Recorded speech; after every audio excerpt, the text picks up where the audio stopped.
In this video, I'm going to show you how to enter a promo code for DraftKings. If you find this video helpful, please drop a like and subscribe to my channel. In saying that, let's just jump straight into the video.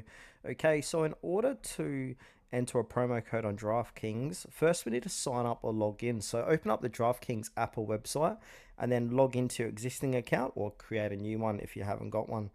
And then from there, we need to navigate to the promotions. So on the home screen, look for promos or rewards section. It's usually located on the main menu or the dashboard, and then enter the promo code. So if prompted during sign up, enter the promo code in the designated field.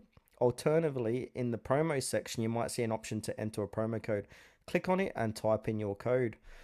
From there, click apply or submit to validate the promo code. Ensure the code is applied by checking your account or the promotions tab.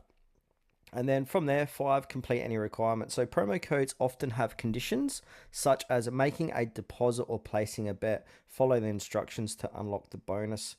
If you don't see a place to enter a code, some codes are automatically linked when you sign up using a referral link, so keep that in mind.